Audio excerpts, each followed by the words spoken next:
Bonjour à toutes et à tous, ravi de vous retrouver pour ce moment de clôture. Alors je vais commencer, c'est la coutume, mais c'est aussi extrêmement sincère par un certain nombre de remerciements.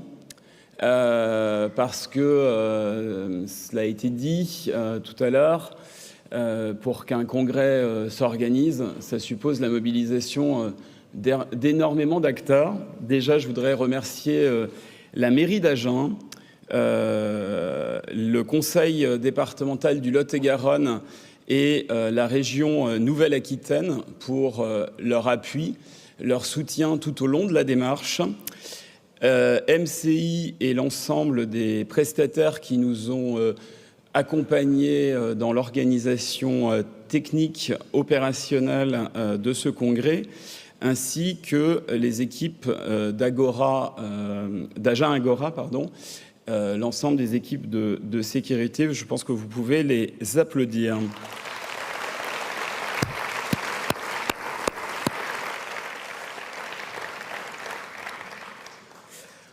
Si on est là, c'est aussi parce qu'il y a eu la mobilisation d'une union régionale. Et donc, j'appelle sur scène son président, Bertrand Dupuy, sa directrice, Anne-Laure Chazot,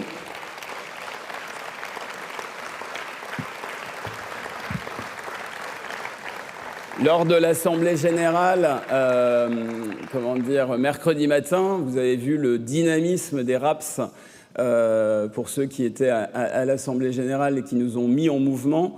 Donc ça vous donne une idée de ce que ça doit être le quotidien dans cette région.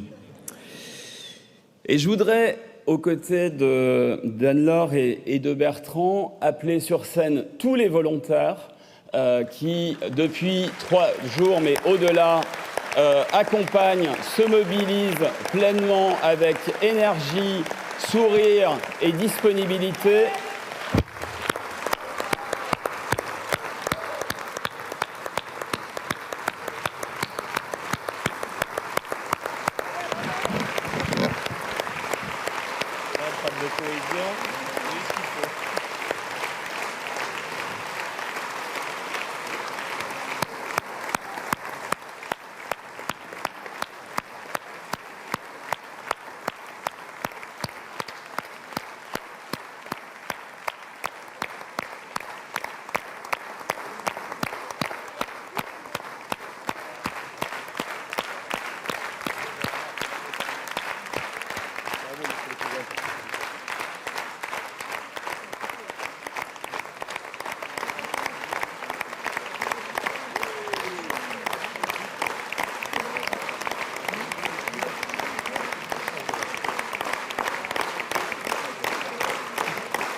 Merci à toutes et à tous pour votre engagement.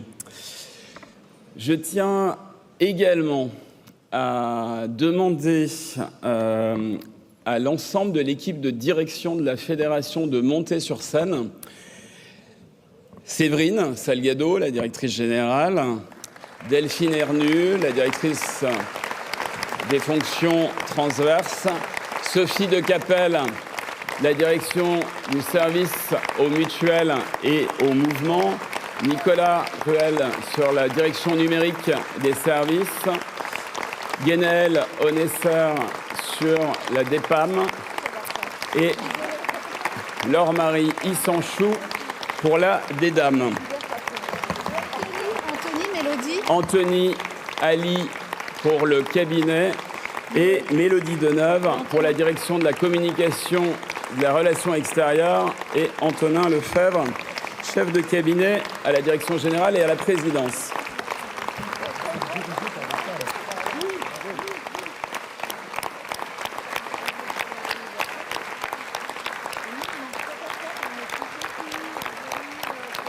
Je peux ? Attends. Si j'ai tenu à ce que l'ensemble de l'équipe de direction vienne, c'est qu'on ne pouvait pas faire venir tous les salariés de la fédération qui se sont mobilisés sur la préparation du congrès, mais au travers eux, je voulais symboliquement aussi qu'on leur rende hommage parce que c'est un pari audacieux, a dit Bertrand en ouverture du congrès il y a 2 jours. Et oui, organiser un congrès à Agen, c'est audacieux et c'est compliqué. On va pas se le cacher. Mais on y est arrivé, et on y est arrivé grâce à la mobilisation de toutes et de tous, de l'UR, des volontaires et de l'ensemble des salariés.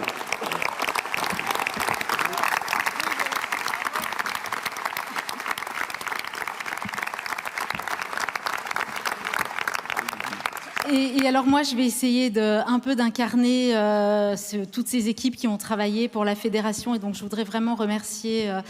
Je voudrais remercier Hélène, je voudrais remercier Corinna, je voudrais remercier Karine, je voudrais remercier Jessica, je voudrais remercier les équipes de Paula, de Yann, de Bruno, d'Émilie aussi. Voilà, on ne peut pas tous les citer, mais effectivement, nous sommes vraiment très ravis parce que ce que vous voyez, évidemment, vous le savez, c'est l'écume. Et donc moi, j'essaye de voir voilà, la force motrice qui est sous l'écume et qui a permis à ce congrès de se réaliser.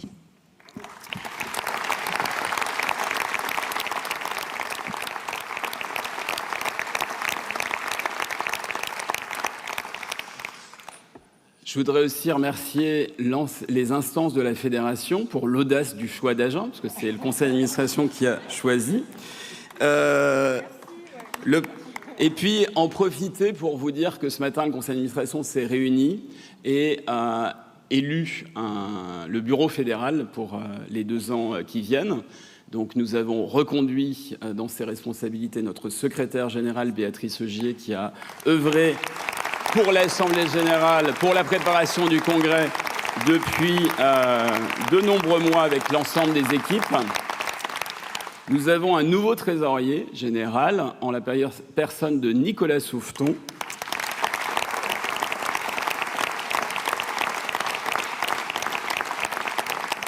Les vice-présidents de la fédération sont Patrick Brottier, Stéphane Junique, Nicolas Gomard, Cathy Kenervé, Carole Azé, et il m'en manque un, Mathias Savignac.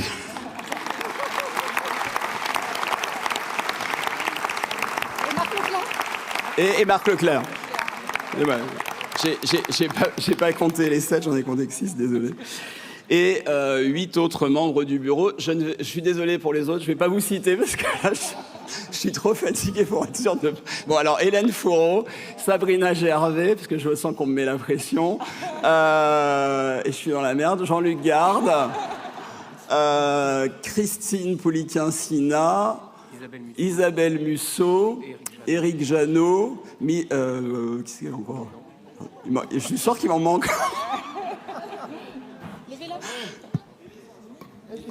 Et les meilleurs que j'ai oubliés.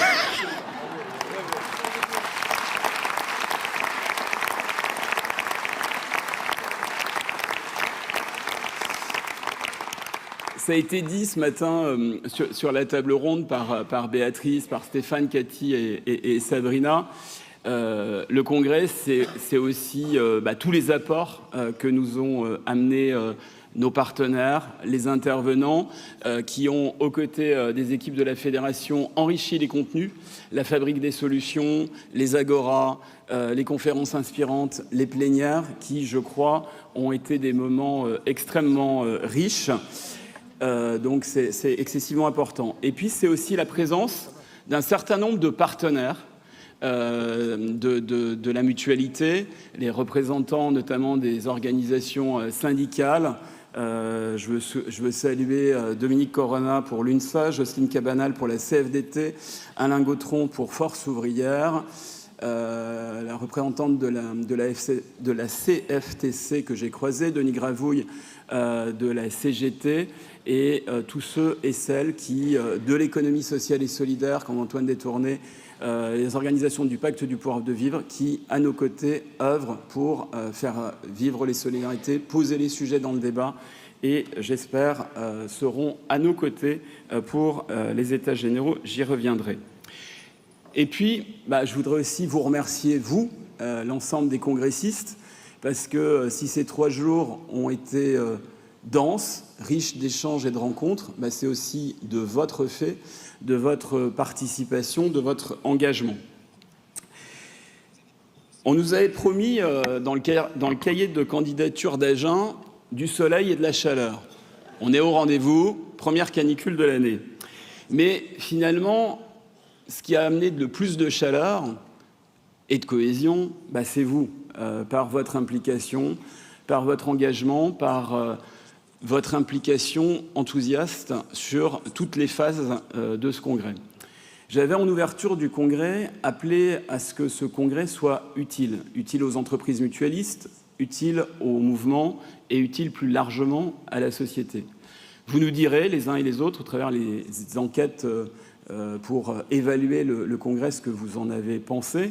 Mais dans mes pérégrinations hier sur le forum ou à l'occasion des tours des tables hier soir, il semble que pour beaucoup, vous ayez estimé que les contenus étaient utiles, étaient inspirants et qu'on avait globalement atteint la cible que l'on s'était donnée. Je veux marquer une vraie fierté pour notre engagement sur la santé mentale, qui s'est traduit ce matin au travers les différents prix innovation qui ont été retenus, qui soulignent et qui valorisent un certain nombre d'initiatives. Je veux remercier Miel Abitbol pour son implication, son engagement, qui montre que la qualité et l'engagement n'attendent pas les années. Ça doit être inspirant pour nous aussi. Et c'est quelque chose de plutôt rassérénant. Pour en revenir au fond des échanges, des grands moments du Congrès depuis mercredi, on a pu voir, à l'occasion notamment des Agora et des Fabriques des solutions, toute l'importance de la transition numérique. Votre implication très riche dans ces différents moments montre votre préoccupation, votre attention, notamment sur les transformations que cela va induire sur nos métiers pour les collaborateurs et les collaboratrices de nos entreprises, de voir comment on peut se projeter sur ces éléments-là, saisir les occasions et essayer de gérer au mieux les effets de bord, bien évidemment, de ces questions. Tout ça va nourrir notre stratégie en matière d'intelligence artificielle, parce que c'est des éléments que d'ores et déjà on intègre dans nos métiers, dans l'évolution de ceux-ci, mais qu'il va falloir de plus en plus intégrer, anticiper sur la prévention, sur l'offre de soins, sur le pilotage des parcours, sur la lutte contre la fraude, etc., etc. Et tout ça, c'est vraiment quelque chose d'absolument essentiel. Et au niveau de la fédération, ça va aussi nourrir toutes les réflexions que nous avons engagées, notamment au travers la commission stratégie numérique que préside Nicolas Gomard, sur le rôle de la fédération, notamment vis-à-vis des groupements qui le souhaiteront, en matière de garantie humaine, sujet que nous travaillons avec Éthique IA.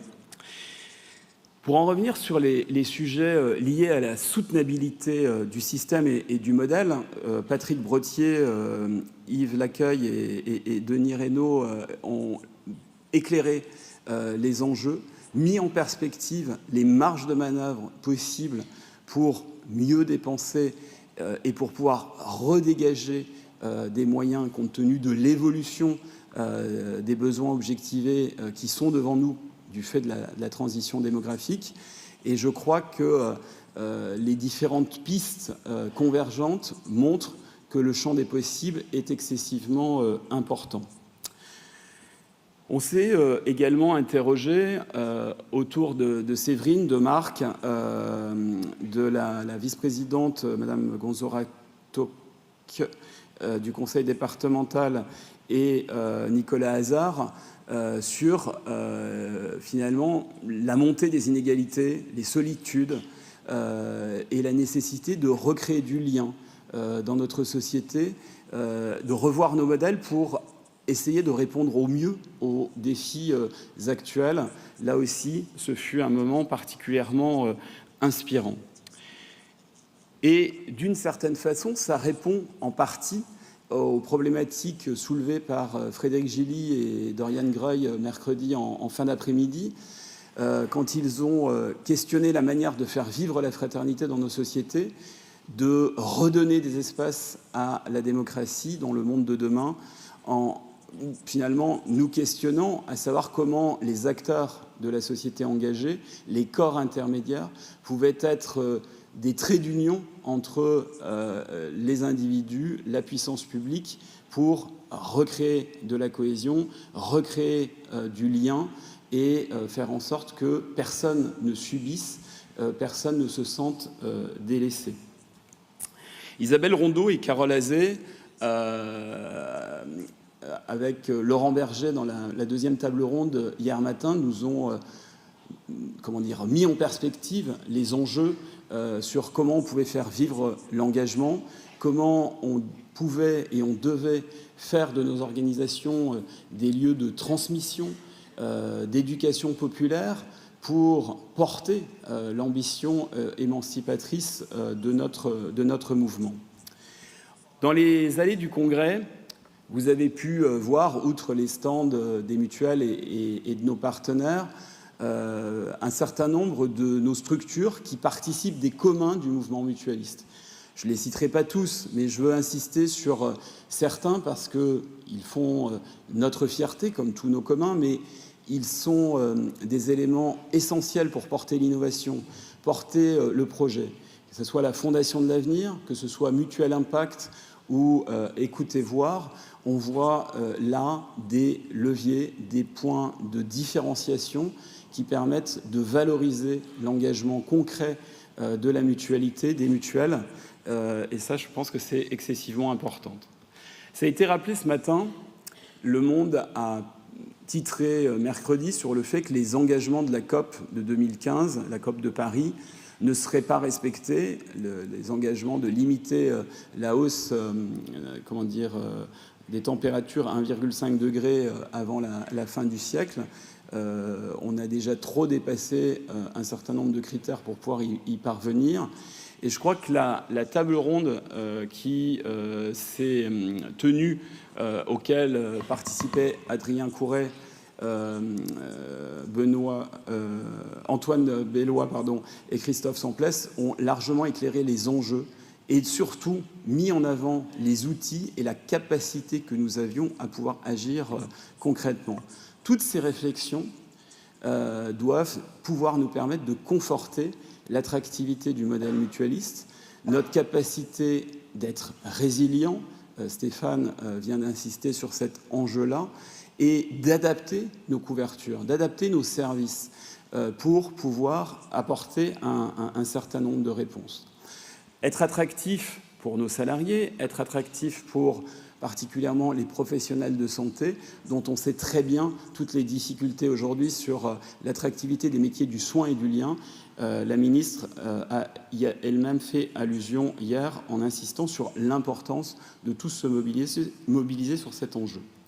Ce matin, David Jayes, que je remercie d'avoir fait le pas de côté, d'être venu nous challenger, de nous dire d'oser, pour réinterroger le quoi, le pourquoi et le comment de notre action, pour voir comment, dans le contexte d'aujourd'hui, on devait réinterroger finalement le triptyque sur lequel on fonctionnait depuis des décennies, l'efficacité, la solidarité by design et la démocratie.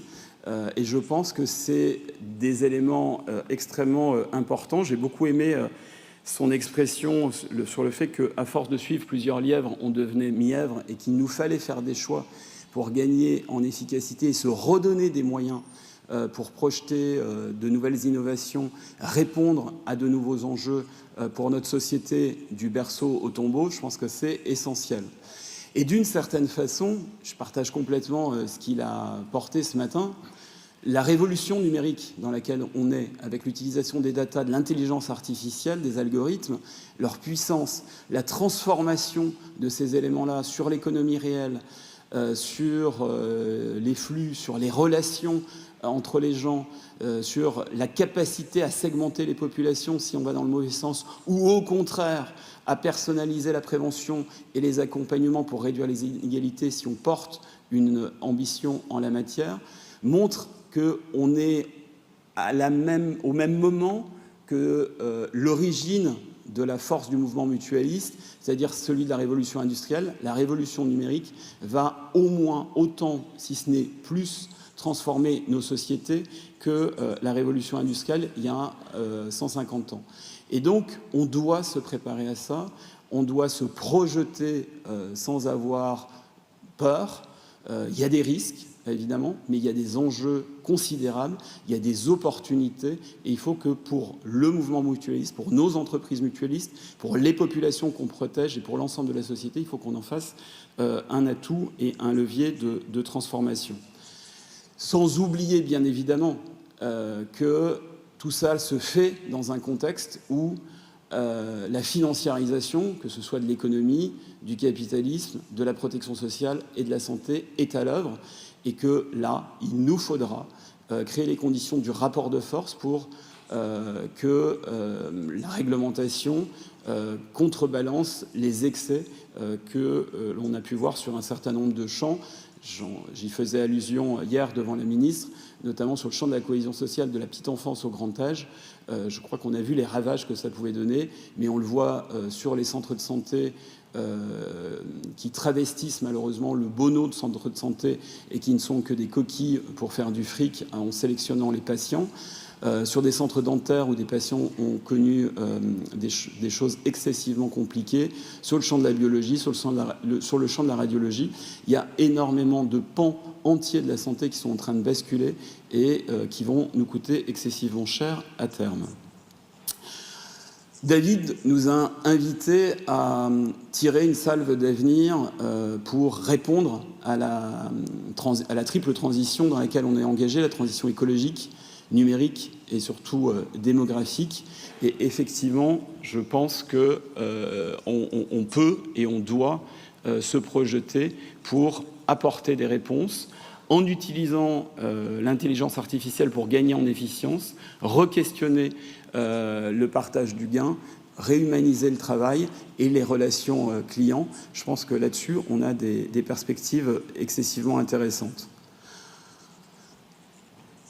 Et puis, en conclusion de l'intervention de David, je veux retenir quand même une chose importante. Nous, on en est convaincus, mais c'est toujours intéressant que quelqu'un extérieur au mouvement le dise et le porte. C'est que l'État n'est pas le seul détenteur de l'intérêt général dans ce pays.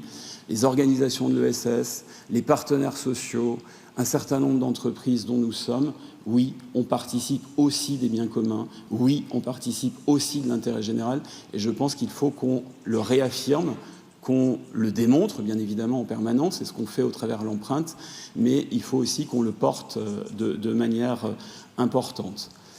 Ce congrès, on l'a voulu utile pour refonder la protection sociale dans une troisième voie qui ne soit ni l'étatisation de la protection sociale, ni la financiarisation de celle-ci, qui nous semble mortifère autant l'une que l'autre. Cette troisième voie, soutenable, durable et surtout solidaire, on se doit de l'emprunter en s'appuyant sur les deux principes fondateurs, la responsabilité et la confiance, pour faire en sorte d'associer largement nos concitoyens à sa redéfinition, d'associer l'ensemble des acteurs engagés à la résolution d'un certain nombre de ces problématiques. C'est tout l'enjeu de ce que l'on veut porter. C'est ce que l'on veut, c'est ce qu'on a voulu incarner aussi au travers le manifeste, en faire un moment utile. Sabrina, Stéphane et Cathy ce matin ont montré, et vous, au travers les interventions que vous avez faites ce matin, comment on pouvait s'en emparer, le démultiplier, le faire connaître à nos, à nos adhérents, plus largement à l'ensemble de la société. Et donc, c'est à nous toutes et tous de retrousser les manches, de diffuser cela, de faire en sorte de faire une caisse de résonance pour toucher le maximum de gens, leur montrer que ces sujets-là les concernent au quotidien, que sur ces questions, ils sont légitimes à donner leur avis, à s'emparer des questions de santé et de protection sociale, parce que c'est notre bien commun. Jean-Luc Garde, le président du pôle mutualiste de Malakoff, nous le rappelle régulièrement dans les instances. La fédération initie, peut porter un certain nombre d'outils, etc. Après, c'est aux mutuelles, aux groupes, aux unions de s'en emparer pour les faire vivre dans le mouvement, mais surtout à l'extérieur du mouvement. Si on veut gagner en influence, je pense qu'on peut collectivement suivre ce conseil de Jean-Luc, à qui j'en profite pour lui souhaiter son anniversaire.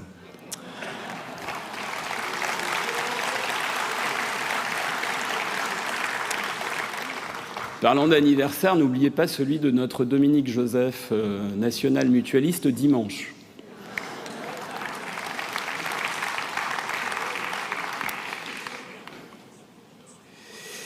La ministre, hier, a acté de la nécessité de refonder notre système de protection sociale, même si elle ne nous a pas éclairé quant à la manière dont elle entendait le faire.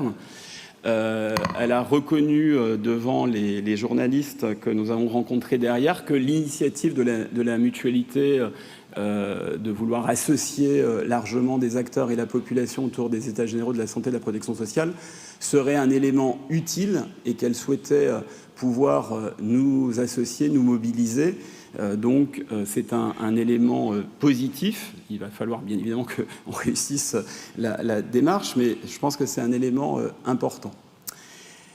Stéphane y est revenu ce matin dans la table ronde. La ministre n'a pas confirmé devant vous sa volonté, la volonté du gouvernement qu'elle représente de confirmer la taxe au travers le projet de loi de financement de la sécurité sociale de 2026, rétroactivement sur l'année 2025. Mais je ne veux pas que vous fassiez d'illusions en partant d'ici. Elle n'a pas changé d'avis, elle l'a confirmé en sortant aux journalistes.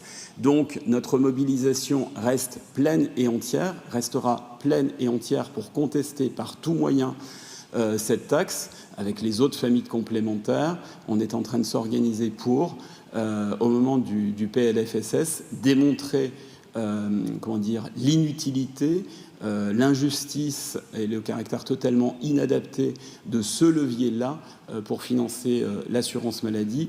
On restera, et je sais que vous resterez pleinement mobilisés sur ces questions. Un certain nombre d'ouvertures ont été faites par la ministre, dont il faudra bien évidemment qu'on accompagne pour garantir la mise en œuvre concrète, puisque sur un certain nombre de points, ça supposera des changements de législation ou de réglementation, en tout cas des impulsions de la part du gouvernement, autour de la prévention, de la lutte contre la fraude, de la pertinence des prescriptions, de la responsabilisation des patients et des professionnels de santé, et sur la nécessité de restaurer la confiance de nos concitoyens, des assurés sociaux, dans la robustesse de notre protection sociale. Je pense que ce sont des éléments qui font écho, peut-être pas autant qu'on aurait pu le souhaiter, mais qui font écho à un certain nombre d'éléments sur lesquels on l'a interpellé. Donc je pense que c'est des points d'appui sur lesquels nous devrons capitaliser. À nous, si on veut gagner l'ensemble de ces arbitrages demain, de mobiliser les assurés sociaux en premier lieu, au travers les États généraux de la santé et de la protection sociale, que l'on va travailler avec celles et ceux de nos partenaires qui veulent y travailler avec nous, y concourir, pour faire en sorte qu'au travers une large consultation pour recueillir les doléances, les réflexions de nos concitoyens, on puisse agréger l'ensemble de ce matériau-là, en faisant en sorte qu'il se réempare de ce bien commun qu'est la protection sociale, qui est là pour eux, par eux, qu'ils financent par leurs cotisations sociales et fiscales, et qu'on réinterroge, y compris jusqu'aux éléments d'association, de participation des assurés. Et puis, bien évidemment, au-delà de cette consultation, de comment organiser la réflexion avec l'ensemble des acteurs, l'ensemble des parties prenantes, autant au plan national qu'en région, pour être en capacité collectivement d'apporter un certain nombre de réponses aux problématiques qui ont été identifiées par beaucoup aujourd'hui, peut-être de problématiques qui remonteront de la consultation auprès des assurés sociaux, et puis de voir ensemble si on est capable de trouver des points communs. Je suis convaincu que sur beaucoup de sujets, on en trouvera, et il y aura peut-être des sujets sur lesquels ça ne sera pas possible, sur lesquels les positions seront trop importantes. Et je pense que ce n'est pas un problème que d'acter qu'il y a un certain nombre de dissensus, et au contraire d'amener ces sujets-là, ces questions-là dans le débat public pour que, à l'occasion des prochaines échéances électorales, bien ces sujets soient tranchés démocratiquement, éclairés, pour faire en sorte que nos concitoyens, en toute connaissance de cause, puissent dire ce vers quoi ils souhaitent orienter nos constructions solidaires, notamment la sécurité sociale. Pour réussir ces états généraux, la mobilisation de tous et de toutes, mutuelles, groupes et unions, est indispensable, de nos partenaires, bien évidemment, au national comme en région. Pour répondre à une des questions qui a été soulevée tout à l'heure, j'ai besoin de vous pour qu'on puisse transformer l'essai, pour reprendre une métaphore de rugby, puisqu'on est dans la région. Et on a besoin collectivement d'agir tous ensemble. C'est comme ça qu'on pourra y arriver. Pour finir mon propos, j'avais dit en ouverture que je nous souhaitais collectivement de l'envie et de faire ensemble.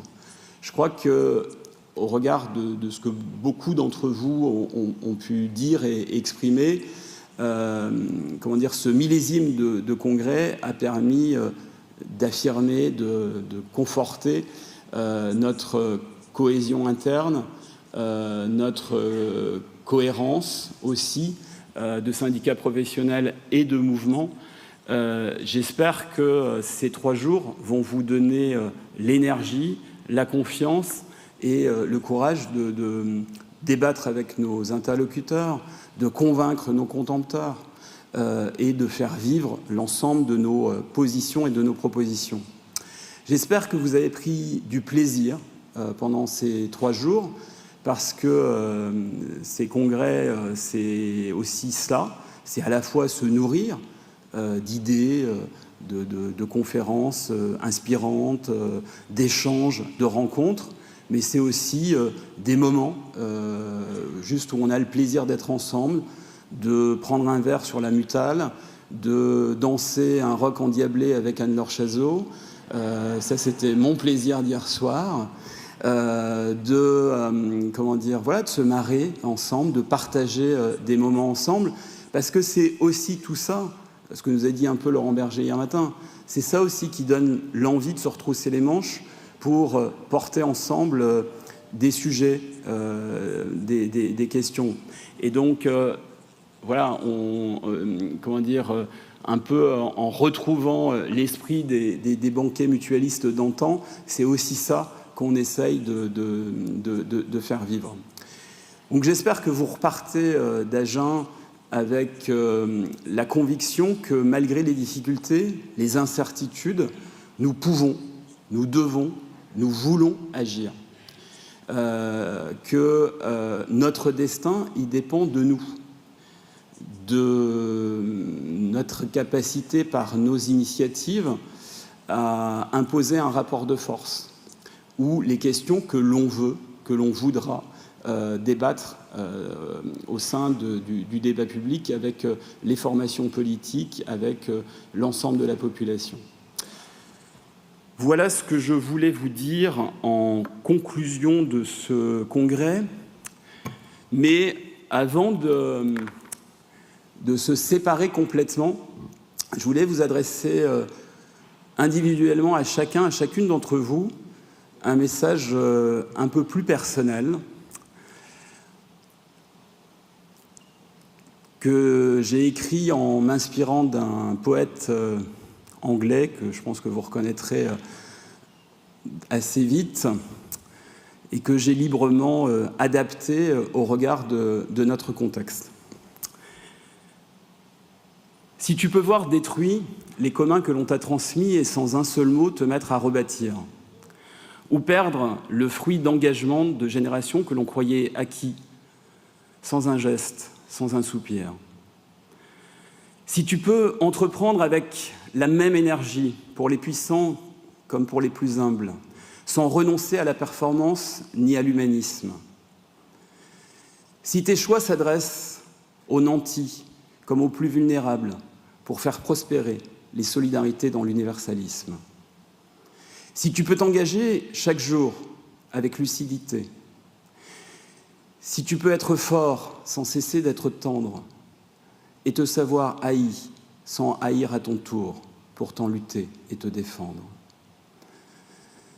Si tu peux supporter d'entendre ton discours travesti par des gueux pour exciter des sots et te savoir trahi par un ami un jour sans rompre avec tes principes ou avec tes idéaux. Si tu peux rester digne en étant populaire, si tu peux rester peuple en faisant ce que tu dois et aimer tous tes amis en frères sans qu'aucun d'eux ne soit tout pour toi.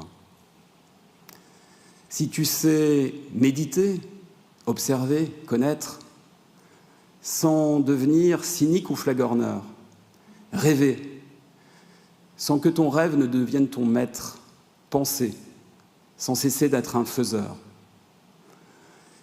Si tu peux être exigeant avec bienveillance, militer sans que quiconque ne soit mis au banc. Si tu sais être toi-même et agir avec constance, sans être moral ni pédant. Si tu peux rencontrer triomphe après défaite et recevoir ces deux menteurs d'un même front. Si tu peux conserver ton courage et ta tête quand tous les autres les perdront. Alors, les gouvernants, la chance et la gloire seront à tout jamais tes esclaves soumis. Et ce qui vaut bien mieux que le pouvoir ou la victoire, par la force du collectif, tu seras mutualiste, cher ami. Vous serez mutualiste pour la vie. Alors, bon retour à tous et à toutes. Rentrez bien, reposez-vous. La rentrée sera tonique.